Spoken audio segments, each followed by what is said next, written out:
When you're trying to assess like backfilling micronutrient needs, and you find, okay, the heart has taurine, CoQ10, this organ has this and this, like, do you actually like plug in these things into like a tracker like chronometer or something to assess like if you're how far you're getting in each micronutrient, and then like assessing your ratios of them to figure out like how to optimize? Because like for example, I know Liver King on the DeLauer podcast, he was talking about how he wasn't getting enough vitamin E with his carnivore diet, so he added in nuts, which I know you're not like a nuts guy. So like where do you see like the like certain foods, it seems like maybe the outliers, but certain foods are like it's harder to get certain vitamins from meat and organs. So like where do you go for things like vitamin E or some of the more like outlier things? E is a good example because I remember Rhonda was on Rogan many years ago. They were talking about the carnivore diet, and she was like, "Where do you get vitamin E on a carnivore diet?" Well, guess what? Like, I think that the USDA stuff is probably not super accurate, and vitamin E is in animal foods and it's fat soluble. I'm pretty sure animal fat is full of vitamin E, and whenever I've tested my vitamin E levels, they're high normal. They're like topped off, and I don't do vitamin E supplements. I don't do nuts. Like if you look at the USDA, people would say, "Oh, you're not getting enough vitamin E," and I'm thinking, man, that animal fat, I'm pretty sure has plenty of vitamin E. And I can show you on my labs of multiple people I've worked with, I've never seen someone eating, 1 gram of protein per pound of body weight in animal foods with moderate amounts of fat on it be vitamin E deficient. So I would disagree with Liver King here. He's off base. I don't think nuts are great because they're a seed and they're defended. So I don't think you need nuts for vitamin E. I have put it into a few programs and you can see the nutrients. There's a guy, I forget his name, I'll think of it in a second, who actually did this on my diet previously and looked at the nutrients as well. And some things come up. People would say like, "Oh, you don't get enough calcium," when I wasn't doing dairy. Now I have raw dairy. Or you don't get enough manganese. And it's like, look, I'm pretty sure liver has some manganese. And when I test my manganese, it's well within normal. So I don't think I'm manganese deficient. So a lot of like the little details, as far as I've been able to dig into it with myself and people I work with, it's never seemed to be a major issue if you're getting meat, some organs. And now, like I said, I feel better with some carbohydrates from fruit, honey. I don't think there's anything missing there that you need to get from a vegetable. You can think about boron.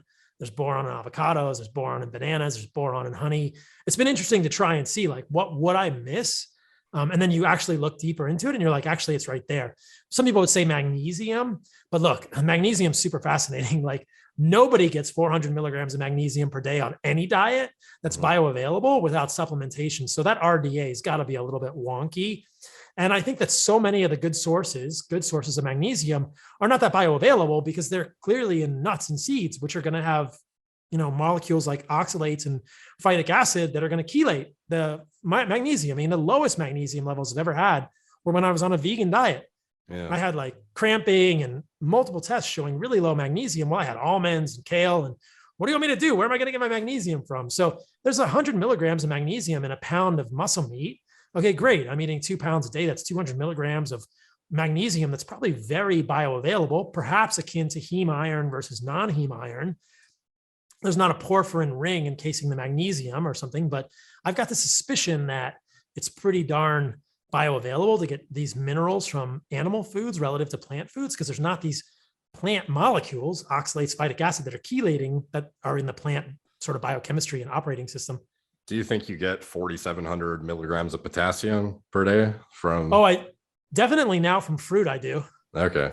Because I know that I would be thinking in my head, like, where would that primarily come from on carnivore based? Yeah, from fruit. Yeah. When I was carnivore and eating meat, I probably wasn't getting that magnesium, that much potassium as well. But meat is also a pretty good source of potassium, not 4,700 milligrams of potassium. Yeah. But yeah. And what do you do for water? Do you use like one of those super advanced, like reverse osmosis, like filters and then add minerals back in, or you just use like a normal kitchen filter? Like, how do you get the highest quality water? Good question. I mean, I wish I could journey to the center of the earth and find like the perfect spring with like, Vestal virgins and bikinis next to it and just drink all that. But I've been thinking a lot about water recently. For a while, I used a Berkey. I'm not sure the Berkey's getting as much out as I want. So I've started experimenting with distillation and reverse osmosis and then just remineralizing back That's probably the best thing for most people to do. And how do you remineralize as like a carnivore guy? Do you use like an electrolyte supplement or something and put Yeah, it in, or or you could even just go to the ocean and get a little ocean water, or you could probably just get your minerals from like a good sea salt. So I don't even know if you have to remineralize, because you're thinking these are trace minerals. And I'm thinking, well, this meat I'm eating has trace minerals, and this fruit I'm eating has trace minerals, and this salt I'm eating has trace minerals. Do I really need trace minerals in my water? I don't know. I should do it as distilled water, pure reverse osmosis, like never. And I'm not super dogmatic about that stuff. When people ask, I will say, yeah, I don't really take supplements other than desiccated organs from hardened soil if I need the organs. But in this case, you're right. That would be the one exception now that I'm experimenting with water, if I'm remineralizing water and doing that experiment. do you have any like crazy biohacks that you do, or are you just like very like naturally ancestrally consistent? Like you mentioned the sleep hygiene stuff, the glasses, the, you know, blackout blinds, etc. But like, you know, you go to Ben Greenfield's house, for example, I'm sure the guy has like fucking $100,000 of equipment of like random stuff. Like, do you do any of that shit? No. No, man, no. I mean, Okay. I've got a friend with a sauna. We got a wood fired sauna in Costa Rica. Yeah. He's actually got like a metal stove. We throw wood in it. We sweat. We get ice. I love contrast therapy. I just like the way it makes my mind feel. It feels good to chill. I spend time in the ocean. I like getting sun on my skin. I'm obviously pretty tan. Yeah.